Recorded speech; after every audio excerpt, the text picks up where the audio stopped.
take advantage of the fact that I've mentioned on Zombie Apocalypse Diaries my ideas related to permanent extinction, things like that, to the doomsday scenario, you know, final switch, whatever. I want to go over with you why that decision is a valid decision. Okay, this is a lesson in universal ethics. It will be the final lesson. Well, no, not the final lesson. This is a lesson. This is a lesson in universal ethics, because I don't know if that shows up with or not. But, so, how can I, an individual, make a decision as to the fate of all mankind, all humanity, now and forever, and in fact, all species on the planet?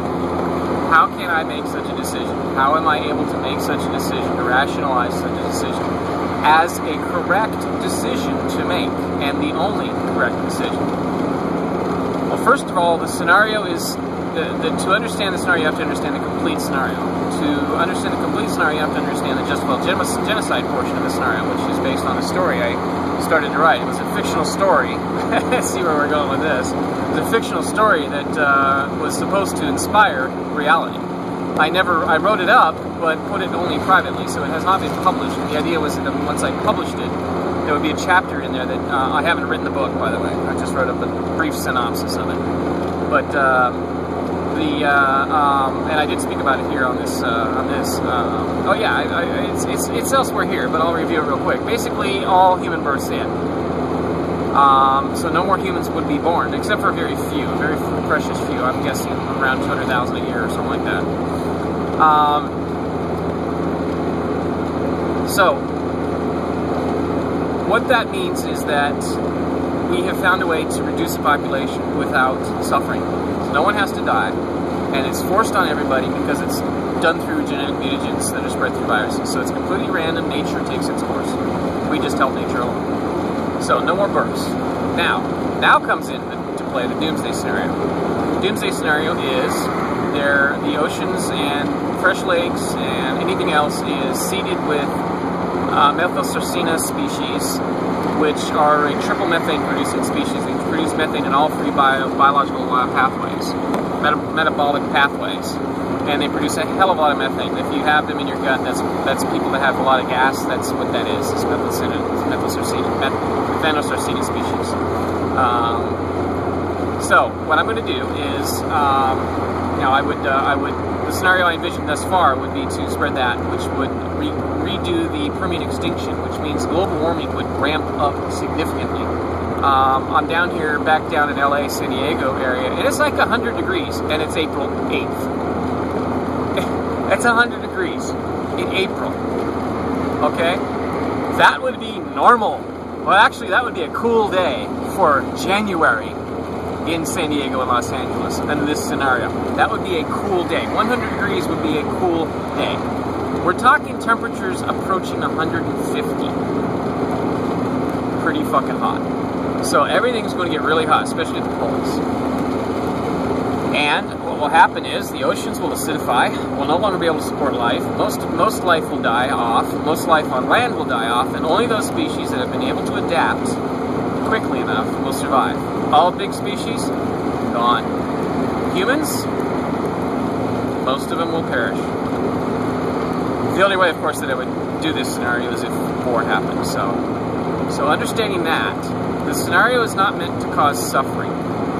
Okay, and the warming would take place over probably about 100 years, or about 30 years. I'm sorry, about 30 years, I would guess, 30 to 50 years, and it would be massive warming, but it would take a long time. So most of us would be dead by then. Wouldn't be very many humans born. Remember. Okay, so the humans that are born, we're going to educate them. So we're going to make sure they reach their potential. Well, we're going to put a lot of resources into making sure they're human beings and they have reached their potential, because they are going to be holding the human race in their hands in the future. Should we survive what's coming or what's being brought?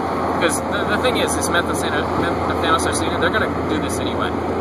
So it's just a matter of helping it along.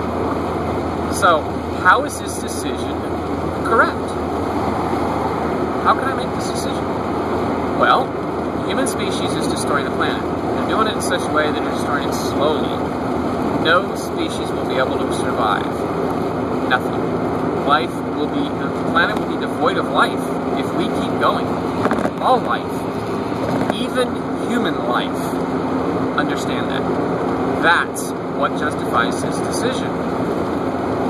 If mankind is allowed to continue as we have been, we will destroy the planet's capability to support our own existence. Now, I don't really much care for the human species, but that's my personal feelings, and I can't let those get in the way of the decision.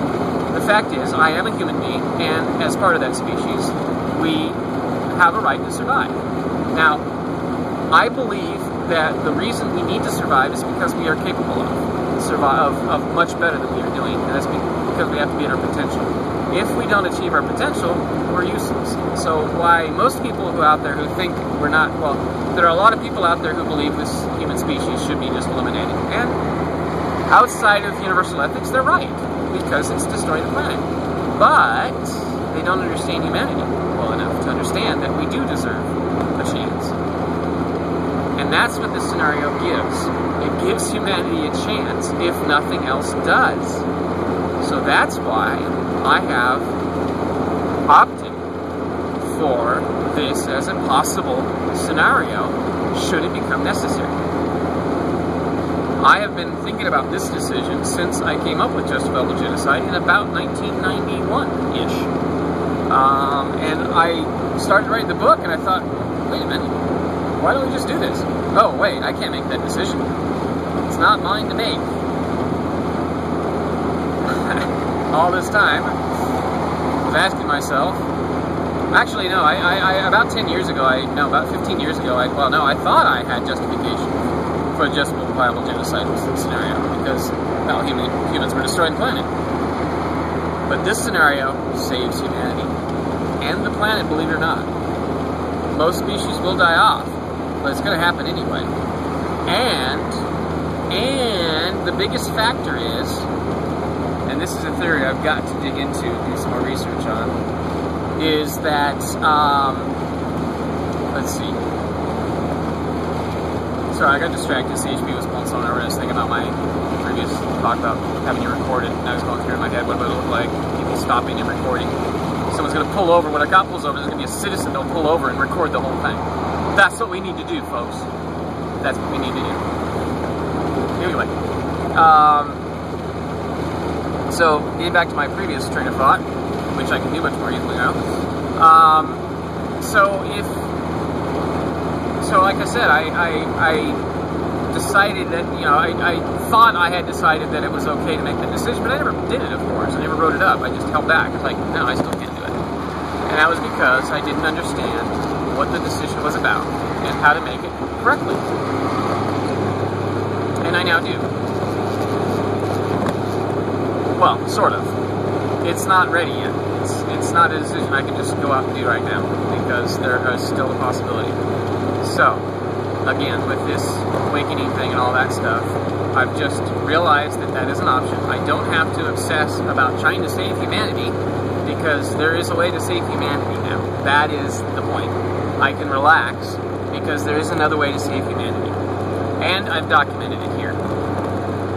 So, if I die right now because my car blows up and I fall off the side of the freeway, or someone kills me or something like that, whatever, I'm okay. I'll be fine. Humanity will be fine. Because it's all here. So I can relax now. I don't have to be stressed about humanity's fate. I don't have to be obsessed with my ability to communicate these things to you so you can help yourselves.